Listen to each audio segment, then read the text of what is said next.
Sejam muito bem-vindos ao podcast Café e Gestão. E nada melhor, uma pessoa melhor para a gente fazer o nosso primeiro episódio. Luciano Catariucci, meu professor bíblico, um cara que aprendi muito na minha vida, que me puxou pela palavra, para estudar mais sobre Jesus Cristo. E vai ser um prazer, é com muita honra que a gente começa o nosso programa, que foi uma resposta sobre o propósito de Deus, para um podcast com o Luciano Catariucci. Luciano, seja muito bem-vindo, meu cara. Obrigado, Carlão. Obrigado a todo mundo aí, que estão ligados aí. É um prazer estar aqui.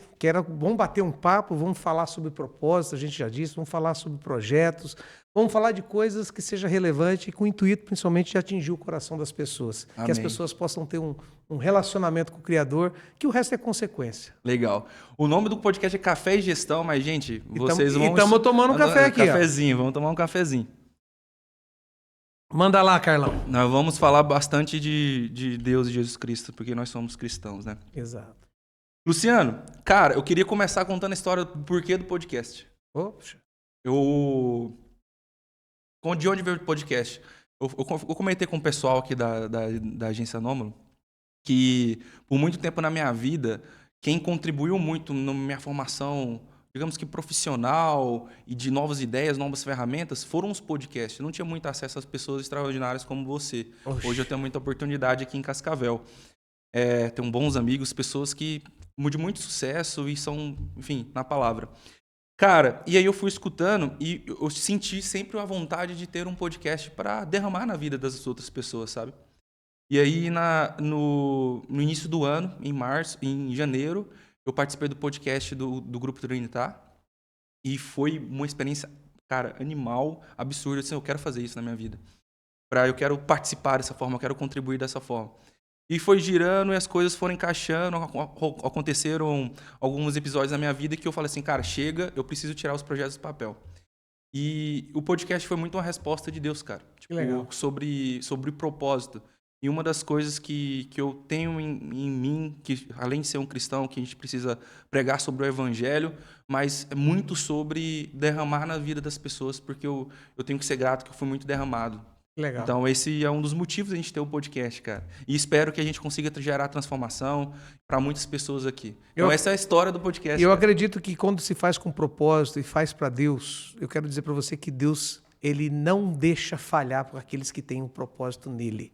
Então, nascendo dessa forma, o seu podcast, do jeito que você falou, para abençoar a vida de pessoas, você pode ter certeza que já começou dando certo. Amém, amém, amém. Legal. Luciano, eu gosto de começar conversas desse estilo perguntando quem é o Luciano, qual que foi a história do Luciano do início até agora. Você é uma pessoa que cara, eu tenho muito orgulho de estar na sua rede ali próximo, de estar aprendendo com você. Mas, cara, quem que é o Luciano e qual que é a história dele? Legal. Eu sou um cristão que sou advogado, estou advogado. Então, eu sou um cristão que estou advogado. É importante dizer isso porque eu não sou um advogado cristão. E a partir desse momento tudo muda. Por que as coisas mudam, Carlão? Porque tem princípios e valores que a gente não negocia. Legal. Porque os valores, eu sempre falo, o recurso está dentro dos propósitos. E qual é o propósito da minha vida? Quando você já foi, a gente tem nossos encontros lá, no próprio escritório meu tem lá, o meu propósito é glorificar a Deus servindo pessoas, prestando serviços jurídicos com honestidade, com excelência e com verdade. Esse é um propósito de vida e os valores estão dentro desse propósito. Sabe o que é mais legal e que as pessoas às vezes me questionam? Como é que eu posso ser um cristão e advogar ainda na área criminal? Mas eu tenho uma história, né? Eu sou de Assis Chateaubriand, sou de uma família de 4 irmãos, né? Meu pai faleceu há 2 anos, era um empreendedor, um baita de um visionário na cidade de Assis Chateaubriand. Do nada, ele faleceu porque Deus chamou. E antes dele falecer, nós tivemos juntos durante quase 10 dias, porque nós fizemos uma viagem juntos. Ele vários planos e projetos, ele retorna, 10 dias depois ele falece com um infarto fulminante. E eu tenho mais 3 irmãos, né? Eu tenho irmãos gêmeos, um é advogado, outro é engenheiro civil, e tenho um irmão especial, que é o Hamilton Júnior, que tem síndrome de Down, hoje tem 36 anos. E a nossa família, minha mãe está lá em Assis Chateaubriand ainda, ela cuida da empresa, né? Ela funcionária pública aposentada, tem 4 faculdades e ela Legal, cuida cara. da empresa. E quando eu já fui vereador na minha cidade, já fui candidato a vice-prefeito na minha cidade, fui vereador com 23 anos de idade, fui candidato a vice-prefeito, depois vim embora para Cascavel, porque eu estou com a minha esposa. Eu sou casado com a Blane, sou pai da Luísa e estou junto com a minha esposa desde os meus 14 anos. Então são 34 anos juntos. Então nós temos aí quase 25 anos de casado, temos aí namoro, noivado. E eu vim embora para cá por 2 motivos. Primeiro, que eu não queria ser candidato a deputado estadual porque eu não tinha nem dinheiro e nem ganhava a eleição. E eu queria começar e voltar para a minha carreira como advogado. Sou formado em Ciências Contábeis, primeiramente pela Unipar de Umuarama, e sou formado em Direito também pela Unipar Toledo. E tenho inúmeras especializações, Direito aplicado pela Escola da Magistratura, SBDG trabalhando com grupos de pessoas, tenho também especialização em Direito Criminal, Penal, Eleitoral, faço parte da comissão e fui do Conselho da OAB, faço parte das comissões da OAB do Paraná, do Tribunal do Júri, do Direito Criminal, do Direito Eleitoral do Estado do Paraná. Então nós trabalhamos dessa forma. Eu vim para Cascavel há 20 anos atrás. E vim para começar a minha carreira.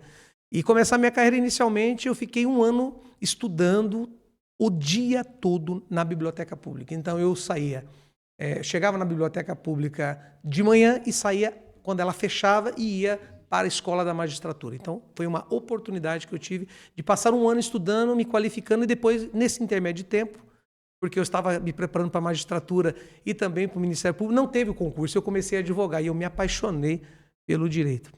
E como eu já tinha minha experiência no direito eleitoral e também gostava do direito criminal, a gente advogava nas 2 frentes. E eu peguei bem aquela fase em Cascavel, quando eu cheguei em Cascavel, eleição de 2008, eu já estava aqui, em que mudou tudo da legislação eleitoral. O que mudou da legislação eleitoral? Tudo que podia, não podia mais. Ou seja, não podia mais pão com linguiça, não podia mais comício, não podia mais santinho, aquela questão de boné, camiseta, tudo que aqui vamos fazer uma reunião e vamos dar uma linguiçada, não pode mais. E a justiça não falava isso, os candidatos ficaram fragilizados. Naquela época, eu fui nomeado presidente da Comissão de Direito Eleitoral, montamos uma comissão e naquela eleição nós demos mais de 140 palestras entre escola, entidades e tudo, para falar, porque era crime eleitoral. Isso deu uma visibilidade muito grande e dali a minha carreira deslanchou. Legal, então, foi a minha chegada aqui em Cascavel foi assim, minha esposa já estava aqui, ela é médica, né, ginecologista obstetra, ela estava fazendo a residência médica aqui, ela é da 2ª turma de medicina da UniOeste e da 1ª turma de residência de ginecologia obstetrícia do HU. Então, eu vim para cá, porque minha esposa já estava aqui, e aqui a gente fincou as nossas raízes. Estamos aqui há 20 anos, nossa filha nasceu aqui, é cascavelense. Legal. Né, tem 14 anos hoje a minha filha. Karateca, eu sou karateca, né?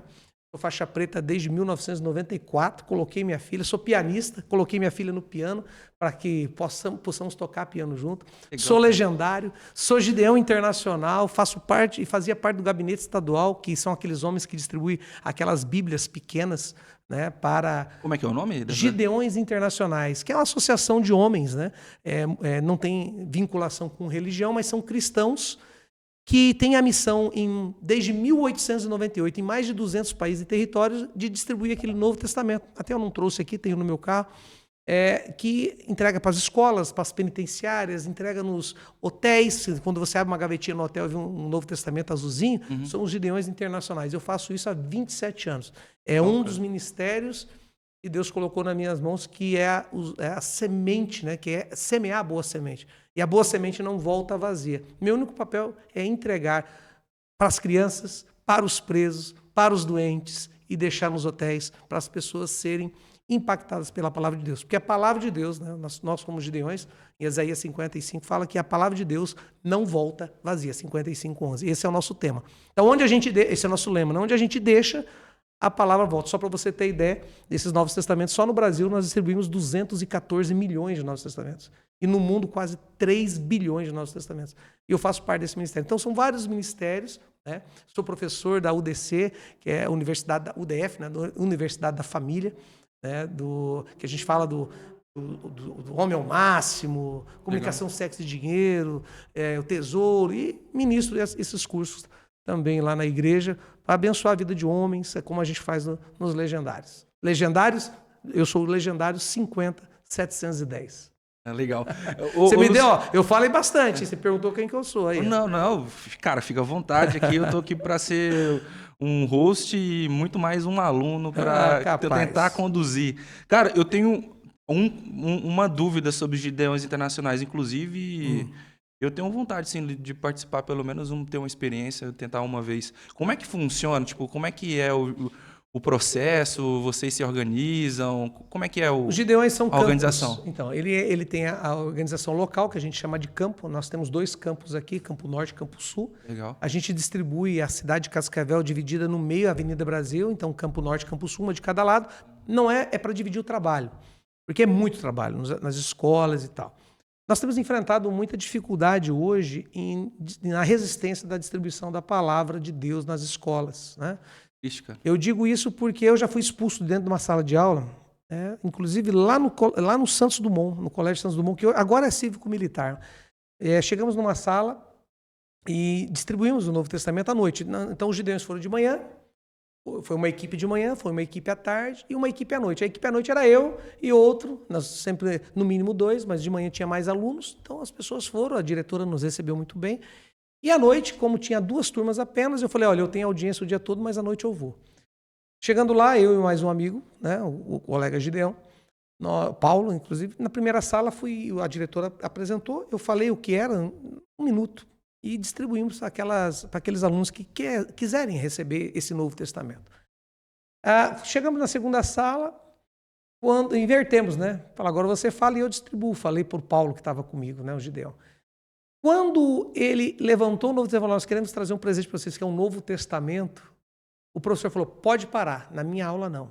Eu não concordo com o que está aí. E ele falou assim ainda, isso é tudo contra o que eu ensino.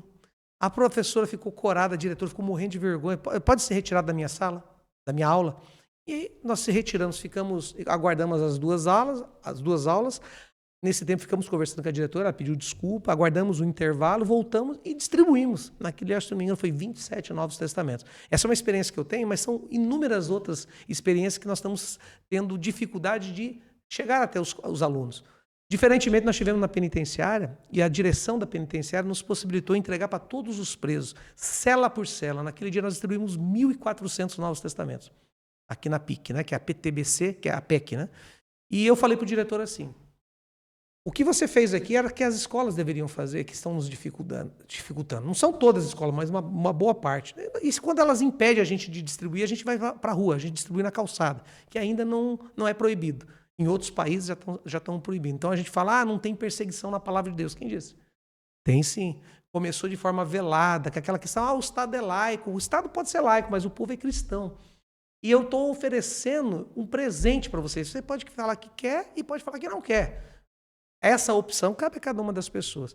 E eu disse para o diretor da penitenciária, né? O diretor e o vice estavam, né?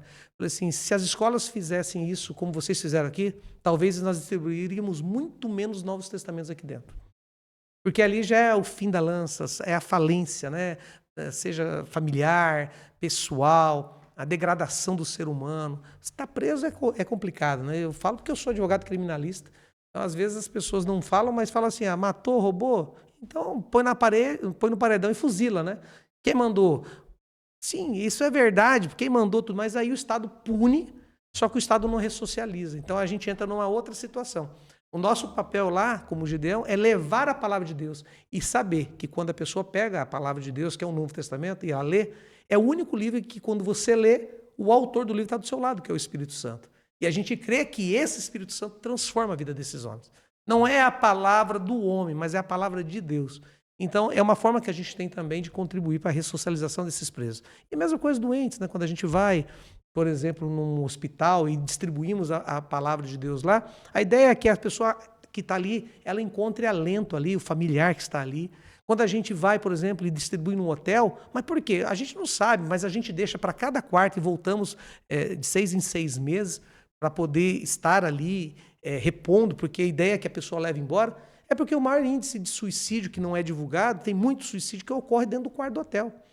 Então, dentro dos quartos de hotéis, ocorre, mas não são divulgados, seja para não instigar outras pessoas a fazerem isso, e nem para não queimar o comércio, né? Que aí é um negócio hotel. Já pensou você chegar numa... Fala assim, ó, nesse quarto aqui já se suicidaram 10 pessoas. É um negócio meio esquisito, né? Sim. Então, esse é o papel dos gideões no mundo todo. No mundo todo. Então, é isso que eu falo, nós estamos presentes em mais de 200 países e territórios. Fazendo abrindo, agora abriu a China, estamos mandando muito Novos Testamentos para a China. Os Estados Unidos é uma potência de investimento em impressão de Novos Testamentos. E nós, do Brasil, somos quase autossuficientes. O que é isso? Tudo que a gente arrecada em oferta, doações e tal, para impressão de Novos Testamentos, a gente distribui. Então, nós somos praticamente quase autossuficientes. Legal. Isso vai muito ao encontro do que é ser cristão, né, cara? Levar a palavra de Jesus Cristo, independente de onde que estiver, onde a gente... É a semente. A semente. O papel nosso é jogar a semente. Alguém vai regar e alguém vai colher. Legal. E isso é uma reflexão que eu estava tendo no tempo desse, né, sobre ser cristão, porque é muito mais sobre você falar da palavra do que convencer alguém. Você está mostrando a verdade ali para a pessoa e ela tem o livre-arbítrio de tomar, ela escolhe, né? Você tomar a decisão. Sabe que quando a gente faz lá os nossos estudos, nós somos estudos lá comigo, pessoas que querem aprender mais da palavra e a gente se aprofunda. Eu sempre falo que cada estudo que a gente termina, vocês estão menos inocentes. Isso. E isso aumenta a responsabilidade e tira a inocência. Por que tira a inocência? Porque não tem como dizer que não está ouvindo quem é o Salvador, a verdade da palavra de Deus. Agora, as escolhas, cada um faz. Religião não salva. Quem salva é Jesus Cristo. Muitas vezes a religião ajuda a levar o sujeito para o inferno, porque ele se cerca da religiosidade para blindar um coração peludo, que a gente fala, de que não se arrepende, que não muda, que não tem transformação. E aí, às vezes, nossa vida, e você sabe disso, você convive comigo nessas oportunidades que a gente tem na quarta, na quinta, a nosso exemplo, às vezes, vai ser a única Bíblia que a pessoa vai ler. A nossa vida vai ser a Bíblia. E o que falta muito hoje no cristianismo? Eu gravei um vídeo sobre isso. Por que aumenta o número de cristãos no Brasil, mas não diminui a criminalidade? Por que não diminui a corrupção? Pelo contrário, só aumenta a corrupção, aumenta a criminalidade, mas está aumentando o número de cristãos. Porque tem muito cristão de IBGE, né, que fala que mas não vive. Falta coerência naquilo que eu falo, na forma como eu vivo, não encaixa. E aí as pessoas não são transformadas. Hoje as pessoas buscam uma igreja mais porque ela é legal do que ela é espiritual. Então ela vai na igreja se ela se sentiu bem com o ambiente. Então o meio... o ambiente, gostei. Você viu o telão de LED? Gravei um vídeo sobre isso, esses dias que estavam falando. Ou seja, eu dou mais valor para a estrutura do que para Deus. Eu não busco aprender. Eu quero saber o seguinte: bom, tem estacionamento? Puxa, como é que são as poltronas? Tem ar-condicionado? E o telão de LED? Você viu o pessoal, a equipe de dança? Você viu que tem cafezinho lá, tem uma lanchonete? E eu não estou dizendo que isso não seja bom, não é isso. Eu estou dizendo quando isso é a motivação da pessoa ir à igreja. Porque se o microfone falhar, você vai ainda continuar ouvindo a voz de Deus ou você vai embora se o ar-condicionado estiver desligado? Então, esse tipo de coisa que faz com que o cristão, né, o cristão micro-ondas, né, que ele quer para onde a santificação, ele quer para onde, né, a mudança. Porque apertar o botão tem que ser rápido. E tem um processo, né? E nesse processo é que Deus molda o nosso caráter. E eu sempre falo, cuida do seu caráter e Deus cuida da tua reputação. Tem muita gente que não cuida do caráter e se preocupa com a reputação. Em tempos de rede social, e a gente vê isso acontecendo, as pessoas estão mais preocupadas em manter a reputação do que cuidar do caráter, e não há mudança de vida. O que nós falamos, né, Carlos? Falamos assim, o evangelho que não transforma não salva. Se você fala que você está salvo e você não foi transformado, você está mentindo para Deus e para você mesmo. Aí o cara, como assim? Não, Jesus já morreu na cruz. O evangelho não é inclusivo, ele é transformador. Ele é transformador. Venha do jeito que você está, mas se ele não te transformar, você não está salvo. Legal. E, Luciano, eu gostaria de dar um testemunho, cara. Eu tenho um clube da prosperidade, né? Só honro muito o clube porque eu tava num momento bem difícil ali, pessoal. Tava muito distante de Jesus e tal. Não quer dizer que eu tava fazendo coisa errada. Eu tava distante mesmo, enfim. Um pouco fora do caminho, digamos assim. E aí o Luiz e o Felipe me chamaram. Tipo, o Luiz tinha chamado o Felipe depois me chamou logo em seguida. E daí eu fui pro clube, cara, assim, um intuito racional de ir mais para entender da palavra. Tem muita gente que vai pro clube por conta de network. Achando que vai chegar lá e vai fazer negócio. Então. e eu fui realmente para aprender e ter mais exposição. Cara, eu tava indo na igreja também, enfim. E aí, o que aconteceu, cara? Eu escutei você, escutei o João, o Lucas, e eu não lembro de mais alguém, acho que foi o David Leonardo. Não, David Leonardo. David Esse não foi lá, não. É o David da Estilo Próprio. Cara, 4 caras falando sobre... Eu não lembro de qual que era a história, mas falando de Bíblia de um jeito tão histórico, racional, sem emoção, que eu falei, cara, aqui é meu lugar. Porque eu despertei a vontade de estar lá pelo conhecimento. Startou você. Pelo conhecimento, foi start. E aí, em muitos momentos, cara, me deu vontade de ler a Bíblia porque você contava as histórias. Ah, sim. Pra saber se é aquilo mesmo? Não, porque tipo, fazia sentido, porque pra quem não tem costume, é difícil, cara. É difícil ler a Bíblia, é difícil.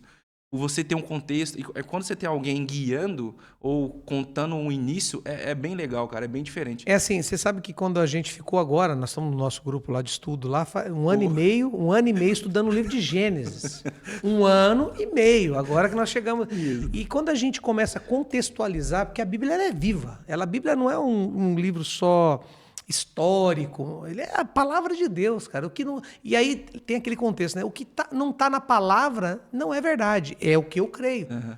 De Gênesis a Apocalipse. E você não tem como inserir nada, porque a própria Bíblia fala isso. A Bíblia interpreta a própria Bíblia.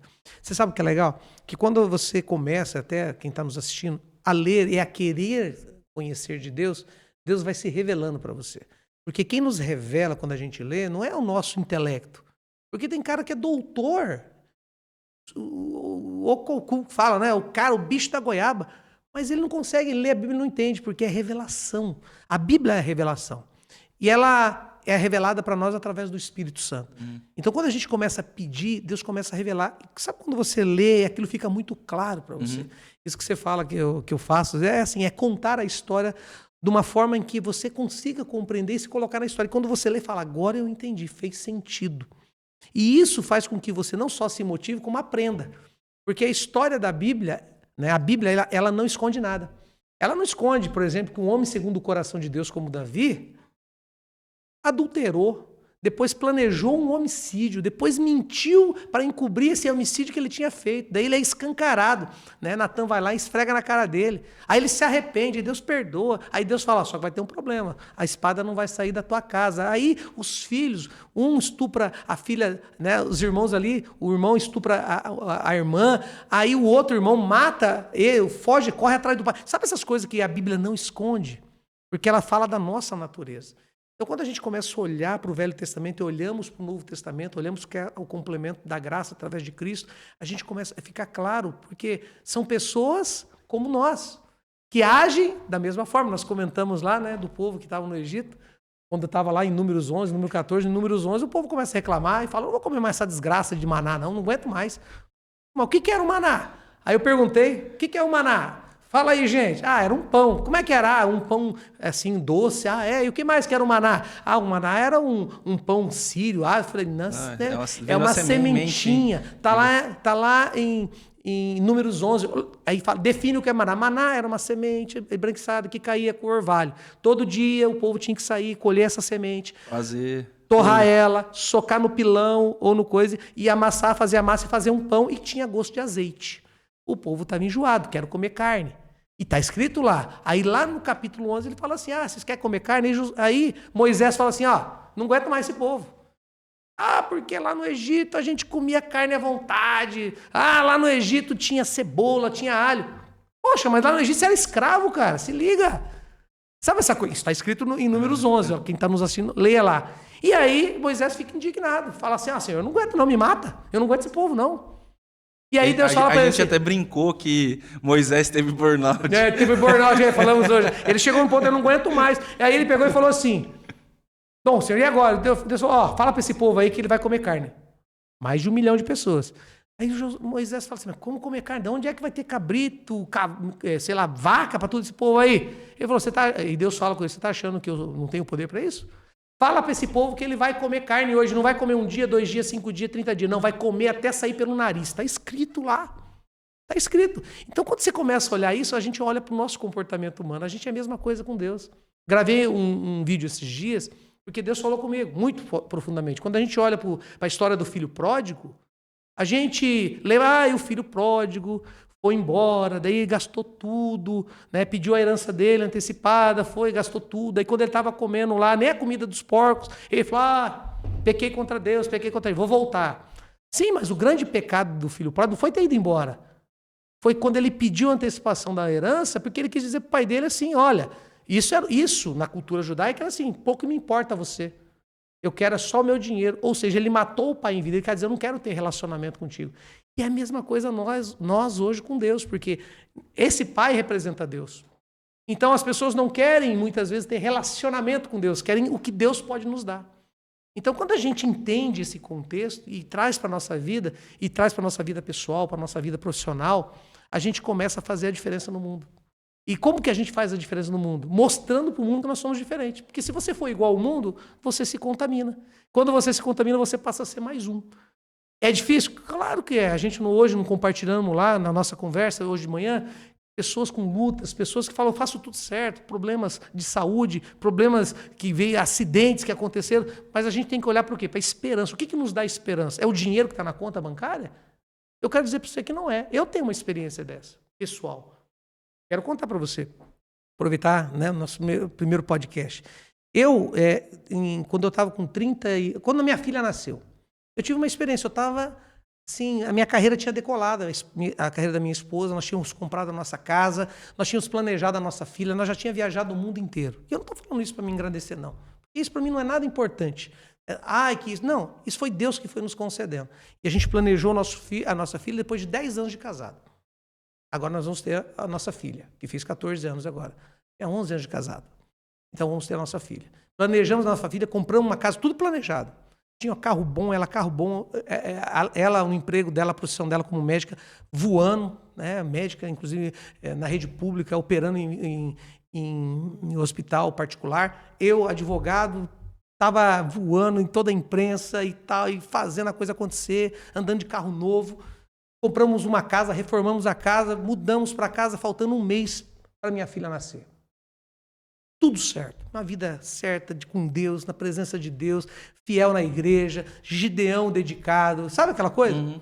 Tudo dando certo. Tudo certo. Planejamos o dia, nossa filha vai nascer. Vai nascer aonde? Vai nascer no hospital que a minha esposa trabalha, na policlínica. Quem que vai operar? A equipe dela, menos ela, né? Porque ela era a paciente. Veio uma outra médica operar ela. O que acontece? Nada. Vai tudo bem, minha filha nasce, nós estamos felizes e tal, estamos em casa. 10 dias depois, minha esposa tem uma hemorragia. Ela me liga, eu estou numa reunião, lembro como hoje, com um juiz da Vara de Execuções Penais, que hoje é desembargador da 3ª Câmara Criminal. A gente estava montando um projeto para a questão das penitenciárias. Ela falou, vem para casa que eu tive um problema aqui, não falou o que era. Eu chego em casa, tinha sangue na casa. Ela tinha dado uma hemorragia, vou esperar. Eu falei, não é negativo. Já liguei para a médica, amiga dela, falou, aconteceu isso, e ela não sabia o que era. 10 dias depois que a neném tinha nascido. Ou seja, eu tinha um bebê de 10 dias. Coloco o bebê no bebê conforto, coloco no carro e parti ao hospital. Chegou no hospital, ela teve mais 2 hemorragias. E aí eu já ligo para os pais dela, para os irmãos, são todos médicos, o pai é médico, os irmãos, as irmãs, tudo médico. E falo, eles vieram. E nesse intermédio de tempo, tá todo mundo lá, como ela fazia parte do corpo clínico, ela fazia cesáreas lá na policlínica, eu entro no banheiro. Quando eu saio do banheiro, uma correria dentro do quarto. Ela tinha tido outras hemorragias e ela chocou. Choque hipovolêmico. A pressão dela caiu para 3/2 e antes dela perder a consciência, ela fala para mim assim, cuida da nossa filha. E ela vai para o centro cirúrgico. Meu sogro está lá, entra no centro cirúrgico, porque ela estava morrendo. Meu sogro desesperado entra no centro cirúrgico. Ela toma 5 ou 6 bolsas de sangue na transfusão. Aí ela tem parada cardíaca. Aí ela opera, ela não conseguia parar o negócio, o sangramento. E aí quando ela sai, 4 horas da manhã da sala de cirurgia, ela vai direto para a UTI. E aí me dão a notícia que eu não poderia ser mais, não poderia ter mais filhos e tal, pela complicação que foi. E aí fala assim, às 6h30, 7 horas da manhã, ela tem início de falência múltipla dos órgãos na UTI. Essa foi a experiência minha. Lembra que eu falei que todo mundo tem um dia mal? Uhum. Mas não é isso. Quando me dão um recado, ela vai para a UTI, eu fiquei sabendo dessa início da falência múltipla dos órgãos depois. Quem que estava um médico na UTI naquele dia? Um padrinho nosso de casamento, que era o nosso amigo. Chego em casa, né, às 5 horas da manhã, lembro como fosse hoje. Casa novinha, tudo lindo, tudo pronto, todos os móveis, casa linda, nova, neném de 10 dias no braço. Coloco no berço, vem minha sogra, vem tudo aí, que estava ali, meus pais estavam ali. Eu entro na minha sala, cara, e eu só choro. Por que eu choro? Porque eu falei, Senhor, o que está acontecendo? Eu clamo a Deus e falo, Senhor, eu tenho uma vida com o Senhor, o que está acontecendo? Por que isso está acontecendo comigo? E sabe o que foi mais tremendo? E que o Espírito Santo falou comigo naquela noite. Fica tranquilo, porque eu estou contigo. Cara, eu levantei, eu sei que eu sentei no meu piano e eu toquei uma música lá e o Espírito Santo falou tremendamente comigo. Quando foi 7 horas da manhã, a minha esposa teve início de falência múltipla dos órgãos. E depois disso, ela começou a se recuperar, porque ela não teve o início e não sabe como reverteu. Foram, acho que não me engano, 10 dias de UTI, depois CTI, e ela saiu sem nenhuma sequela. E até hoje não sabe o que ela teve. E eu entendo que foi uma provação que Deus me colocou e que Deus me deu a vitória. Porque mudou a questão do padrão de valores. Né? Era o dinheiro, era a posição social. Tudo que o dinheiro poderia dar para ela, ela tinha. Toda a questão da nossa posição, tudo ela tinha. Mas foi Deus que fez um milagre. E a partir dali, a minha vida deu um outro significado. E esse significado... Porque o mais importante é servir a Deus. Porque eu quase perdi tudo. Eu falei assim, o que adianta ter dinheiro na conta, andar com um carro bom, ser reconhecido na cidade, ser um profissional, não sei o quê, e eu perder a minha esposa, e meu neném, e a minha filha com 10 dias? Que hoje fez 14. Como é que eu ia criar? E aí, nesse período todo de recuperação, uma amiga nossa, que a minha esposa tinha ajudado no parto, amamentou ela durante esse período. Ela ficou na UTI porque era muita medicação e tal. Né? Eu ia na UTI e tal, ia inchada e tal. Cara, não ficou com uma sequela. Falava que ela poderia ficar por causa do choque hipovolêmico, ficar com sequelas renais graves. Não ficou com nenhuma. Isso é milagre. Esse é um dia mal que eu passei e que Deus foi fiel. Porque Deus falou comigo. Claramente, eu tinha que só confiar. É fácil? É fácil na teoria. Mas quando você passa pela aquela coisa, pela prova, aí você entende o que é você depender de Deus, né? Porque a gente tem a tendência de confiar em Deus quando as coisas vão bem, né? Ah, tá tudo bem, tá tudo bem. Eu quero saber quando for mal. E por isso que eu falei hoje, todo mundo tem o seu dia mal. Ele vai chegar. Ele vai chegar. Né? O dia que meu pai morreu foi um dia mal. Como assim morreu? Simplesmente levantou, sentou e morreu. Eu não conversei com ele. As pessoas, a gente é egoísta, né? A gente fala assim, mas se ele tivesse... Não, se ele tiver... O jeito que ele morreu é o jeito que eu quero morrer. Puf, chamou, tchau. Não deu trabalho para ninguém, não ficou sofrendo, né? Porque a pessoa que está lá sofrendo na cama, ela não quer dar trabalho também para a pessoa. Né? Mas aí você fala, não, mas eu tive tempo para me despedir, eu tive tempo para falar. Teve a viagem. Não, assim, eu falo que a pessoa quer que a pessoa morrer dessa forma, né? Eu não tive essa... Aí você olha, Deus possibilitou de eu viajar com ele, ficar todo esse tempo num cruzeiro, de manhã, à tarde e à noite, para me despedir do meu pai. Graça de Deus, cara. Então é isso que move a minha vida, sabe, Carlão? Então quando as pessoas olham lá, vai lá ver aquele escritório lá, lindo, maravilhoso lá, as pessoas falam, acham que meu coração tá ali. Não tá não, cara. Meu coração tá em Deus. E todos os dias eu falo isso para ele. E aí vem os casos que Deus traz, a gente relata, conta e desfruta milagres todos os dias no escritório. Casos que a gente não sabe explicar como a gente conseguiu um êxito. Lógico que a gente sabe, porque a gente trabalhou. Mas como é que... Graça de Deus, sabedoria de Deus, coisas que Deus alinhou. Cara, tem um ponto bem legal de a gente falar que a gente discutiu hoje no clube, né? Todo mundo vai ter um dia mal e você sabe, Deus sabe quem você é nesse dia mal. É isso aí. Deus sabe seu coração no dia mal. Se você vai botar o seu joelho no chão e orar. E, cara, isso é muito realidade, porque estudando um pouco a palavra, Eu não lembro exatamente os versículos, eu não aprendi certinho. Mas vai decorar. Mas um dia nós decora. Eu sou faixa Vai branca. lendo, vai lendo, vai lendo. Sou faixa branca ainda. O Luciano é preto, mas um dia nós chega lá. E aí ele falava muito sobre, cara, o seu deserto, a sua dificuldade acontece porque, você falou também, porque Deus permitiu. E se Deus permitiu, porque tem um propósito. Isso. E nos olhos de Deus, a dificuldade, o deserto é processo e preparação. É isso aí. Processo e preparação. Quando você olha para a vida de José, que a gente estudou ali do capítulo 37 de Gênesis até o capítulo 50, demoramos na vida de José. José, ele não fez para merecer o que os irmãos fizeram. Os irmãos pegaram José e jogaram num poço porque ficaram com inveja de José. Aí lá no poço eles planejaram matar José, né? Falaram, não vamos matar, então vamos vender. Venderam ele como escravo e fizeram uma situação. Pegaram a roupa dele, que era a roupa dele, molharam com sangue de uma coisa e mostraram para o pai como se ele tivesse sido atacado. Os irmãos sabiam que tinha vendido José. José chega, ele é vendido como escravo para Potifar, que era o guarda do presídio do palácio. José, ele entra na casa de Potifar, ele é escravo, mas ele é o melhor escravo. Ao ponto de que a Bíblia fala que tudo que José fazia prosperava porque Deus estava com José. E Potifar vê isso. O que Potifar faz? Coloca José sobre todas as coisas, menos sobre a esposa dele. E José é um homem íntegro, um homem que falava a verdade, um homem que trabalhava. E Potifar sabia disso. Daí a mulher tenta ter um caso com José. José fala, não, pode parar. E ela insiste tanto que ela arma uma situação e ela mente. Depois pega umas testemunhas para dizer. Potifar chega, a regra era matar o cara, mas Potifar acho que sabia o que tinha acontecido. E Potifar manda José para a prisão. Ele vai para a prisão de forma injusta, não devia.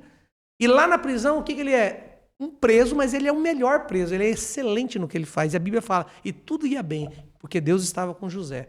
Aí o carcereiro percebe isso, coloca ele sobre todos os presos.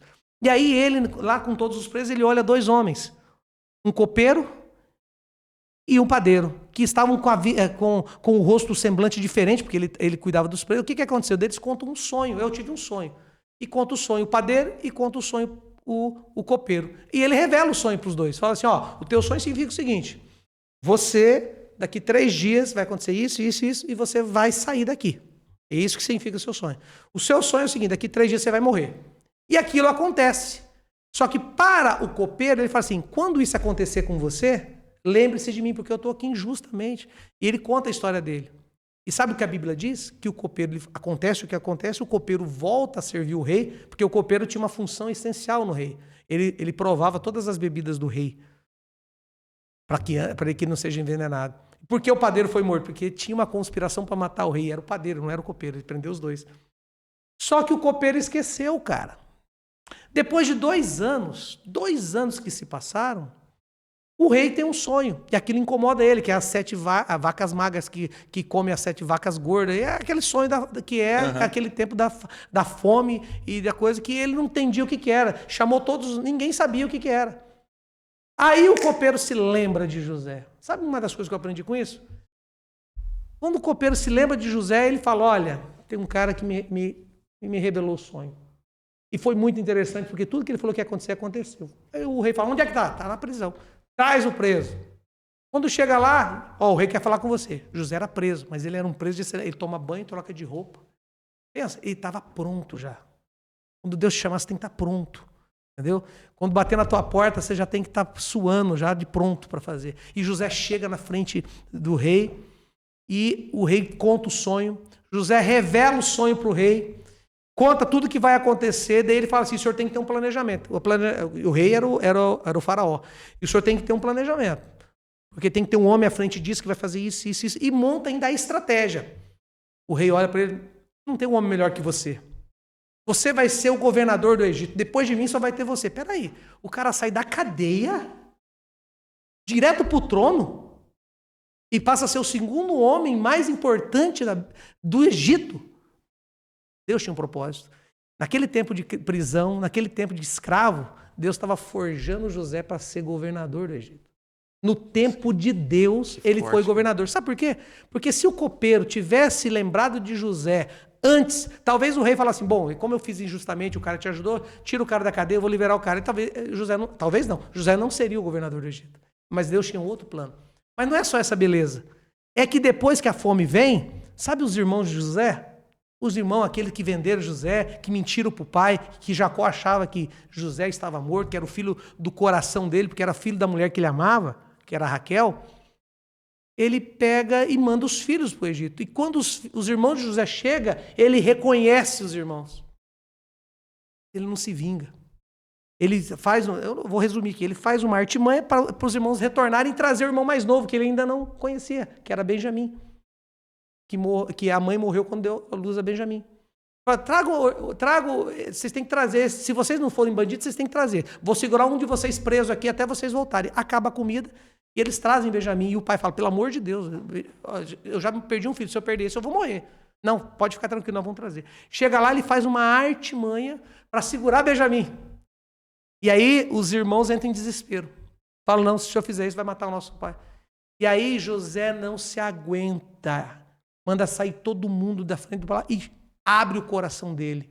E fala quem ele é. E os irmãos ficam atônitos, porque falam, agora nós estamos mortos, porque aquele homem poderoso do Egito era o irmão que nós vendemos como escravo. E você sabe o que eu acho mais lindo? É o que José fala para eles.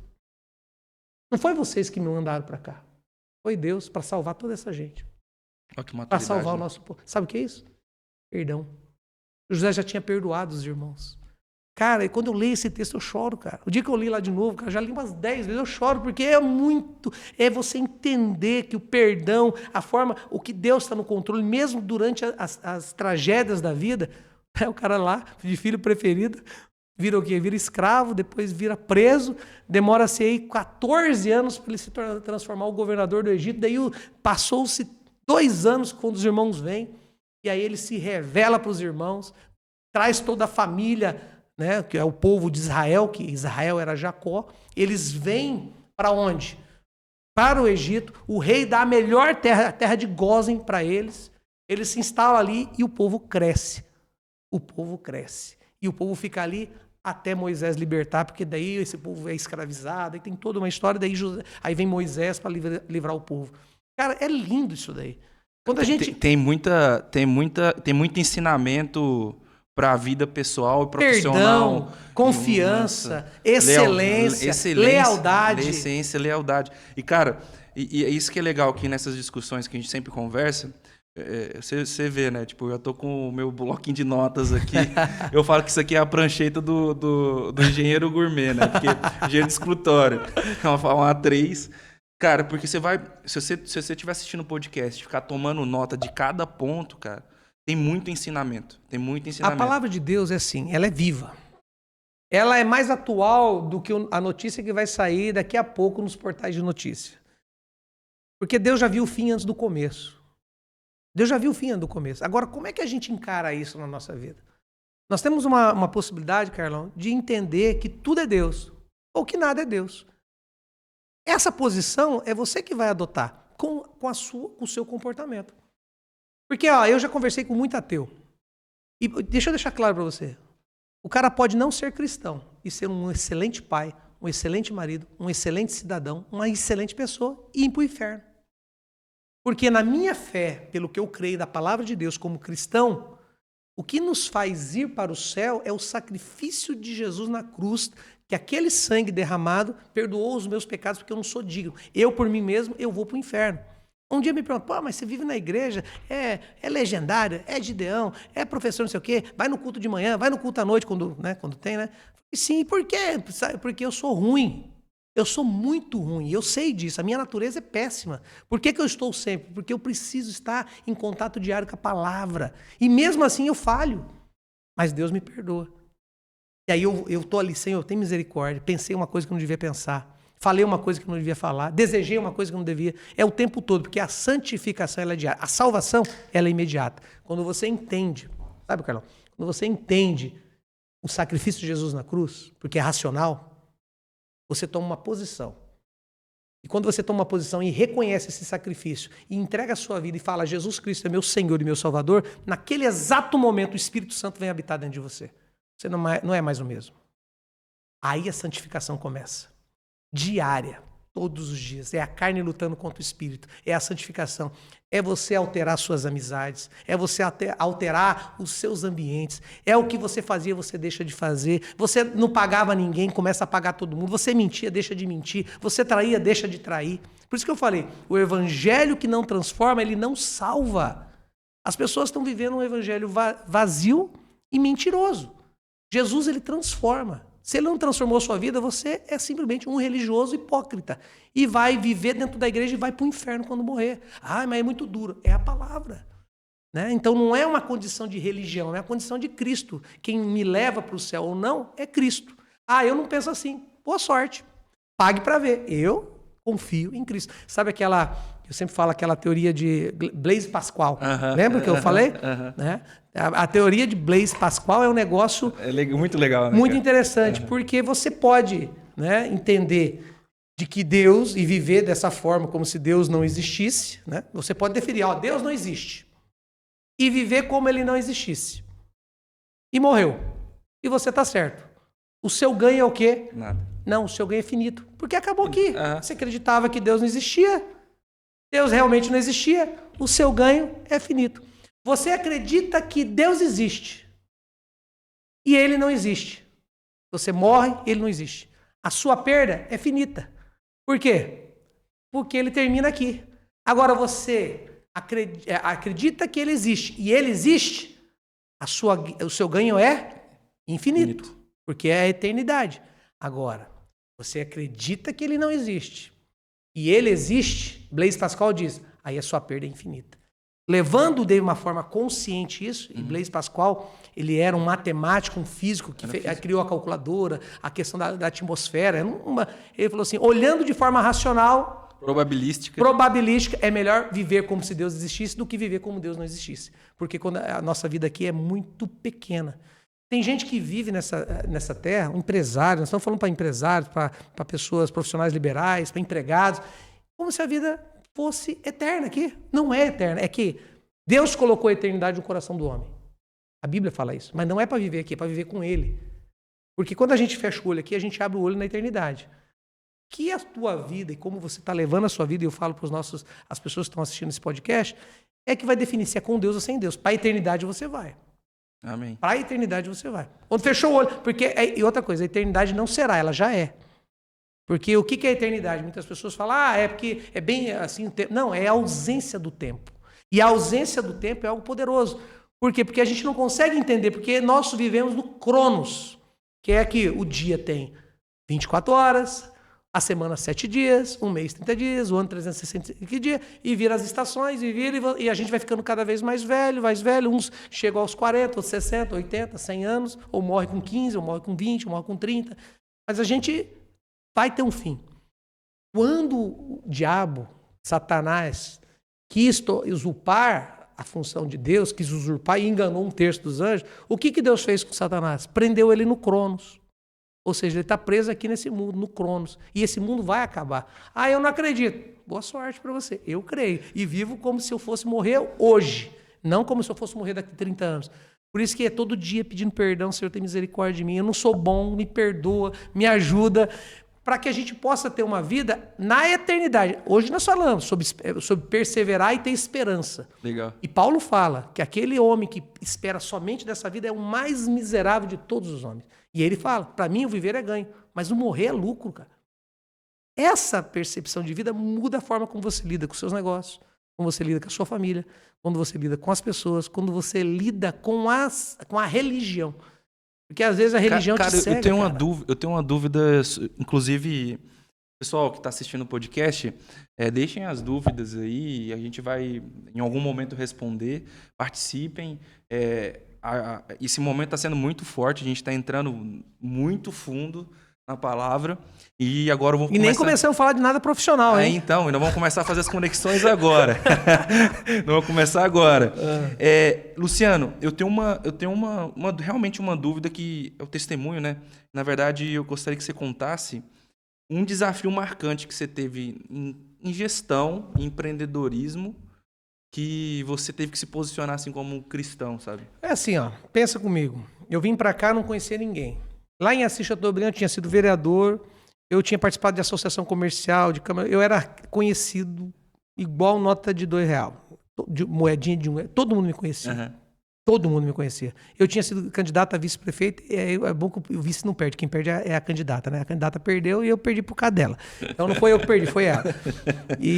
Alta responsabilidade aí, cara. Não, mas foi ela que perdeu. Os caras falaram, se fosse você, eu falei, e eu tomei uma decisão. Eu não serei mais, não vou mais e vim embora pra cá. Uhum. Quando eu venho embora pra cá, eu tomei uma decisão, cara. Eu tava lá, a empresa do meu pai é uma empresa grande, sólida, consolidada e tem toda uma estrutura, fazia parte, gestão de banco lá da cooperativa e tal. Né? Tanto que meu irmão herdou essas coisas que poderia ele ficou lá em Assis, né? E hoje ele é presidente do Sicob, da cooperativa de crédito regional lá, e também advogado. Né? E eu resolvi deixar tudo e começar do zero em Cascavel. Eu vim embora para cá, eu lembro como fosse, eu tinha um Golf, que era o que tinha sobrado da Câmara de Vereador. Eu dei esse Golf, comprei um apartamento nos alemãozinhos lá, do Krum. O Krum que me vendeu ainda, o Eugênio Krum, um dos baita empresários aqui, né? E eu ia de a pé todos os dias, saía lá da Rua Manaus e até a rua, atravessava acho que 15 quadras, 17 quadras para ir na biblioteca pública, ia no cursinho, e à noite pegava uma van, ia para fazer escola da magistratura e eu focado, cara. Eu falei assim, Deus me trouxe para cá e eu dei uma mudança na minha. Eu não era ninguém aqui, cara. 180. Ninguém quando eu falo é assim, eu não era conhecido, eu cheguei aqui, não tenho pai, meu pai não é advogado, não tem histórico na questão jurídica, família nada.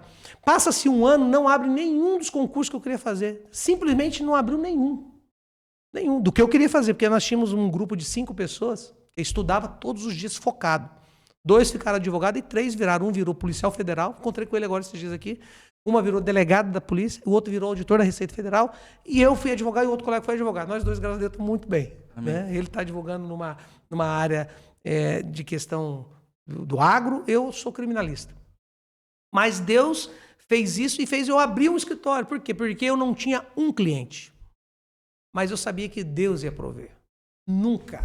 Carlão, eu abri um escritório, fiquei nesse escritório até mudar para o prédio novo, durante praticamente 18 anos. E lá nesse escritório, Deus nunca deixou assim, faltou dinheiro para pagar as contas. Não, nunca.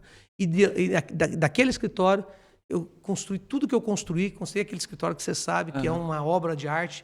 Né? Eu falo assim, que é uma joia da arquitetura clássica no coração do bairro mais elegante de Cascavel, que é o Country, que é esse prédio do nosso escritório. E, cara, realmente é uma diferente. obra de arte. É uma obra de arte. É diferente. É diferente. E essa diferença eu não trago para mim, eu falo assim, é tudo do Senhor. Você sabe que você tem lá, nós temos um memorial, o qual nós glorificamos a Deus. Sabe o que ocorre? Quando você glorifica a Deus com o que você faz, Deus continua te abençoando. Quando você acha que é você, eu quero te dar um recado, você já começou a perder. Porque daí o ego e a vaidade tomam o seu coração, que é o pecado de Satanás, o pecado de Lúcifer. E aí a tendência é, depois da soberba vem a ruína.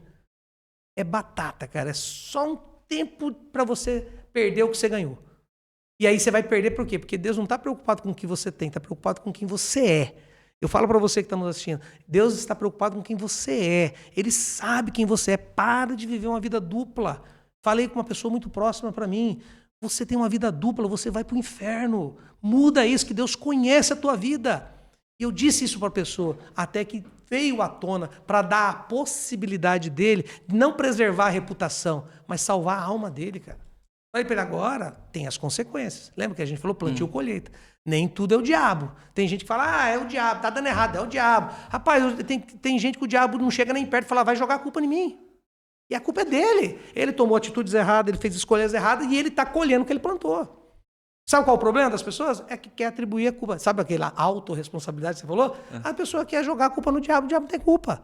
A culpa é dele. Agora, lógico, que até o diabo é o diabo de Deus. Né? Tem um livro do Luciano Subirá que fala sobre isso. Que até o diabo não faz nada sem a permissão de Deus. Vamos pro livro de Jó. Que ele... Pô, cara, o livro de Jó, quem não leu, leia. Jó, capítulo 1, capítulo 2, que é o livro antes de Salmo. Antes de Salmos. Pô, Deus está lá no céu, de boa, tranquilo. Primeiro começa assim, Jó era isso, era o homem mais rico do Oriente, Jó tinha isso de cabelo, isso de cabra, isso não sei o quê, tinha uma família unida, Tinha 7 filhos, homens e 3 mulheres, eram 10 filhos. Esses filhos eram tão unidos que todos os dias eles comiam na casa de um e faziam um banquete. Então, segunda na casa de um, terça na casa do outro, quarta na casa de outro, e revezavam entre eles, e levavam as irmãs. Todos os dias. A Bíblia fala isso, Deus fala isso. Eles eram unidos. E Jó amava tantos filhos que quando acabava essa rodada de banquetes, porque eles eram muito ricos, então eles faziam banquete todos os dias. E todos os dias estavam unidos. Às vezes tem 3 irmãos, tá quase se matando as famílias, né? Parece que era 10 e eram unidos. E aí Jó fazia sacrifícios a Deus, pedindo assim, Senhor, eu já estou pedindo perdão se porventura meus filhos pensarem em pecar. Isso é cuidado do pai com os filhos, é intercessão. E aí a Bíblia continua, rapaz. E fala assim, um dia estava Deus no seu trono quando os seres celestiais vieram até ele e Satanás. Aí ele pergunta para Satanás, e aí, Satanás, de onde tu vens? Ah, eu venho de passear pela terra rodeada, dê uma olhada por aí. Vixe, meu servo Jó, olha só. Jó fez alguma coisa? Não. A Bíblia fala que ele era justo, fiel, temente a Deus, um homem reto, íntegro. Deus fala, Deus dá o testemunho de quem era Jó. Aí Satanás faz uma aposta. Lógico que ele é o cara que você está falando aí, Deus. Tudo que ele faz dá certo. Olha a família que ele tem. É um homem rico. Olha a saúde dele. O cara é o cara, por isso. O que Satanás falou para Deus? Ele só é pelo que ele tem. Ele só te adora, só é fiel pelo que ele tem. Tira isso dele para ver se ele não vai te amaldiçoar. Aí Deus dobra a aposta. Deus fala assim, permite. Porque Deus fala, não. Ele não é pelo que ele tem. Ele não tem pelo... Ele tem pelo que ele é. Inverte o negócio. Ele não é pelo que ele tem pelo que ele é. Ele é íntegro, é tudo, então permitiu. Aí a Bíblia conta que no único dia, perde todos os seus bens. Aí cada vez que está chegando um servidor fala, só eu que escapei. Mataram tudo lá. Mataram todos os trabalhadores e levaram todo o gado, levaram todo o camelo, levaram toda a cabra. E quando um estava falando, chegava outro e falava, caiu um raio, matou todo mundo, só sobreviveu eu. Aí quando o último estava falando, ele falou, olha, deu um vento muito forte, seus filhos estavam todos reunidos na casa do irmão mais velho, caiu e matou todos os seus filhos.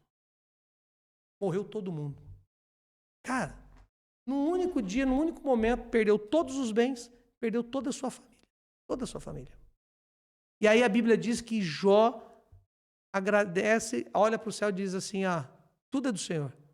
Bendito é o nome do Senhor. Daí que vem a paciência de Jó. Não, eu falei, mas não é possível. Aí a Bíblia no capítulo 2 fala assim, e Deus estava no seu trono quando os seres celestiais vieram até ele e veio Satanás.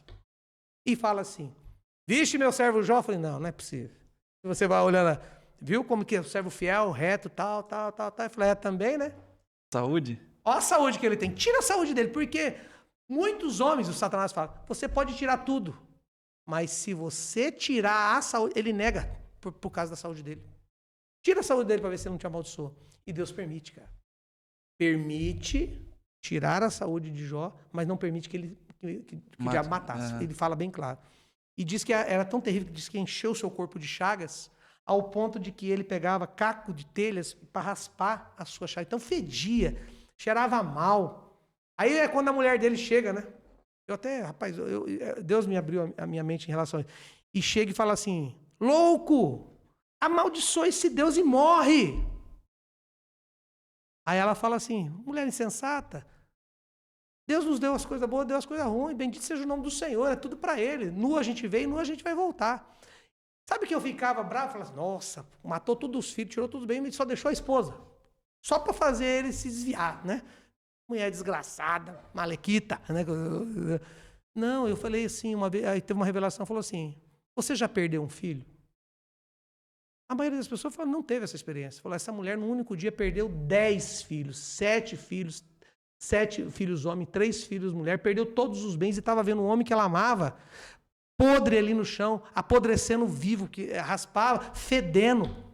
E ela teve misericórdia dele. É esse o sentimento daquela mulher. Então a gente não pode julgar. Sabe por quê? Porque depois a história, os capítulos de Jó até o final, vai mostrando que Jó começa a questionar Deus e Deus fala. Daí chega uma altura que os amigos de Jó vão visitar ele e falam, você fez alguma coisa de errado, cara. Não é possível que está acontecendo com você. Tem alguma coisa de errado. Conta aí. Ele falou, não, mas eu não fiz nada. Eu não fiz nada. Não, tu fez alguma coisa de errado. Não, eu não fiz nada. E Jó começa a falar com Deus, Senhor, e tal. Aí chega uma hora que ele fala assim, E ele reconhece que ele é miserável, porque ele está falando para Deus. E ele fala, antes eu te conhecia de ouvir falar. Hoje eu te conheço de contigo andar. E aí a Bíblia diz de que, no livro de Jó, que Deus fala para os amigos, fala assim, ó, o seguinte, cara, ele não fez nada, volta lá e pede para ele orar por vocês.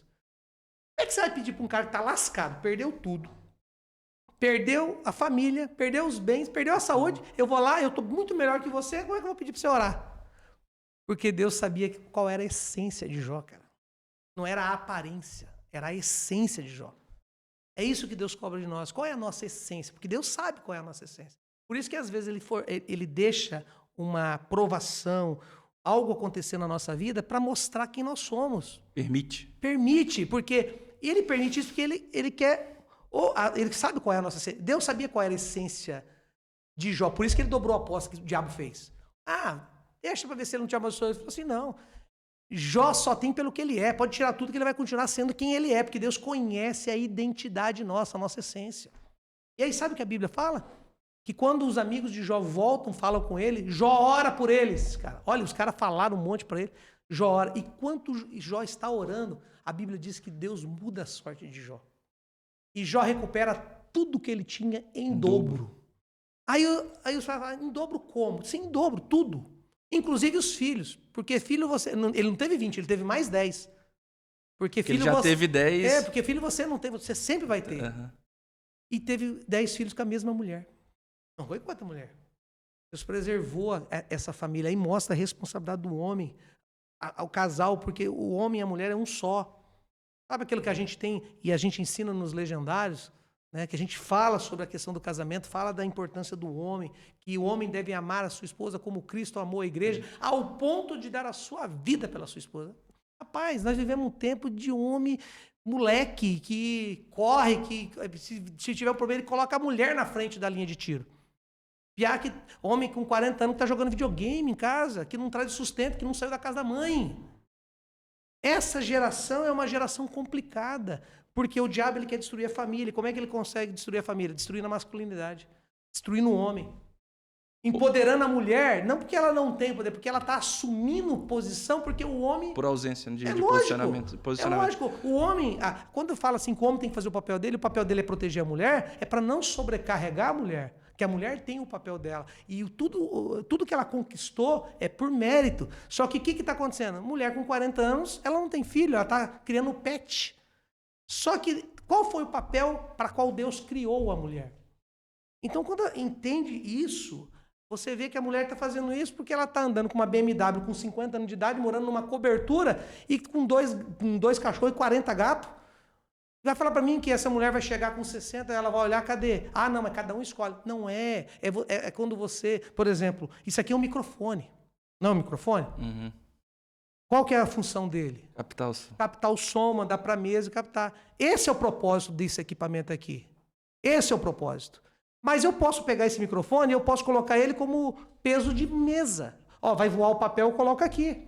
Ele vai servir para aquela situação? Sim, mas não é o propósito que a empresa fabricou ele. Eu posso pegar esse microfone, colocar um enfeite e dar para uma criança brincar, vai ser um brinquedo para aquela criança. Mas não é o propósito, mas vai servir, não vai? Sim. As pessoas estão desse jeito. Elas não sabem o seu propósito, está fora do propósito. Então a pessoa está fazendo algo que está dando certo, mas não é o propósito. E reconhecer esse propósito é você alinhar e você vai ser feliz. Não a felicidade que o diabo fala, que você tem que ser feliz a todo. O Luciano... Nem falando da coisa profissional, eu estou só escutando e falando para vocês. Tranquilo. É legal porque no livro de Jó a gente fala bastante sobre persistência, sobre o perseverança, confiança. Mas você falou coisa interessante que é importante em liderança também. Eu queria saber como é que você faz na sua empresa e com seus times, até para você contar como é que você se posiciona. Tipo, na empresa, como é que é a sua gestão, como é que é o seu posicionamento? Você sabe que falar o seu time, nós somos em poucos lá no escritório. O nosso escritório tem muita sala, tem muito computador, tem muita coisa, mas a gente não tem pressa para colocar pessoas lá. Legal. Nós temos pessoas que foi Deus que trouxe, essas pessoas que trabalham hoje comigo. E a gente fala que a nossa advocacia é uma advocacia artesanal, mas é uma advocacia de propósito. E Deus tem feito isso. tem trazido, né? Agora, eu fiz um júri agora na segunda-feira, até postei um vídeo. É o que durou 18 horas. 18 horas. O pai da vítima, porque eu fui assistente de acusação. Nós condenamos os 3 assassinos lá à pena máxima. E aí o pai da vítima, cara, me mandou um áudio. Eu até postei nas redes sociais, porque foi um áudio muito emocionante. Ele agradecendo, chorando. E aí você vê que vale a pena você cumprir o seu propósito. Né? Nós assumimos um caso agora de repercussão nacional, que é a assistência de acusação, o advogado que vai cuidar da parte criminal, da Associação das Vítimas do voo 2283 da Voipaz, que caiu e que morreu 62 pessoas. Eu sou assistente de acusação. Como é que essas pessoas vieram até o meu escritório? Essa associação em que a presidente é de Fortaleza e a vice-presidente é de Florianópolis vieram e falaram assim, nós queremos contratar o senhor para ser o nosso assistente de acusação. Eu estive em São Paulo semana passada, Campinas, estive em Vinhedo, onde caiu o avião, teve um ato, um memorial, e foi algo assim, cara, eu só chorava, cara. Chorava o tempo todo. Eu fiz meu papel jurídico durante a semana, com a Polícia Federal, com tudo que tinha, onde a gente tinha que ir e conversar com as pessoas lá. Mas eu começava a olhar assim e me colocando no lugar daquelas pessoas. Eu falei assim, Deus tem um propósito de eu estar aqui.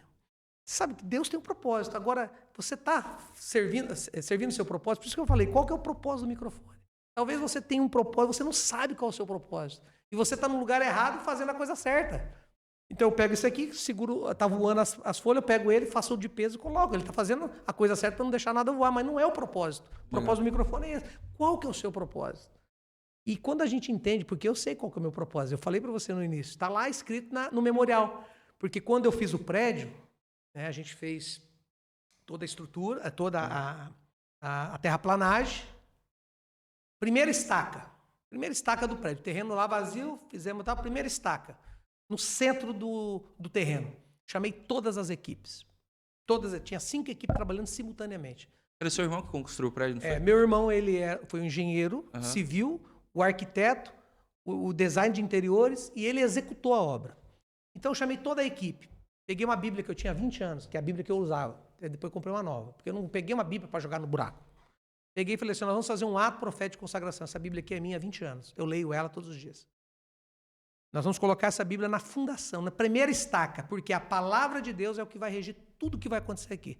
E eu olhei para cada um, e eu conto isso para as pessoas que vão lá no escritório, quando eu tenho a oportunidade de fazer um tour com elas lá, porque é muito legal o escritório. Não, o tour é legal mesmo. Aí eu falei para elas assim, a partir desse momento, e a gente soltou a Bíblia lá e concretamente, eu olhei para ela, a partir desse momento, um ferro que você vai torcer, um buraco que você vai cavar, um tijolo que você vai assentar, faça com excelência e faça para glorificar a Deus. Porque tudo aqui vai ser para glorificar a Deus. Esse vai ser o nosso papel, durante e depois. Olha, nós não tivemos um acidente, não tivemos um furto. Eu quero só dar um exemplo. Uma obra na frente do meu escritório, em menos de 2 semanas foi furtada 5 vezes. Por quê? Eu não consigo, era Deus que cuidava, porque não era meu, o negócio é meu. E eu falei para os caras, eu vou pagar cada centavo que eu combinei com vocês. Eu vou honrar com vocês, porque eu sou só o mordomo daqui. E aí a gente, naquele lugar que a gente colocou a Bíblia, tem a data, tem o horário, tem lá um memorial. Tem um versículo bíblico que fala que a gente consagrou tudo aquilo a Deus, toda aquela riqueza a Deus, porque foi Deus que deu. E tem lá o propósito que eu falei para você. Eu tenho um propósito na minha vida. Glorificar a Deus. Servindo pessoas. Prestando serviços jurídicos. Com excelência, com honestidade e com verdade. Esse é o propósito da minha vida.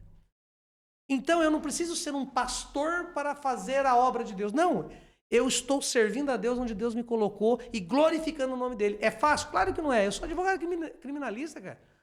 É o improvável. Tem as outras áreas todas no escritório lá, que outros colegas fazem, mas eu sou o criminalista do escritório. Eu já recebi muita proposta para pagar propina, para fazer intermediação nisso. Não faço, está fora do meu propósito. O meu propósito é esse, não é esse, isso aqui. E eu não saio do propósito por causa do recurso. Presta atenção.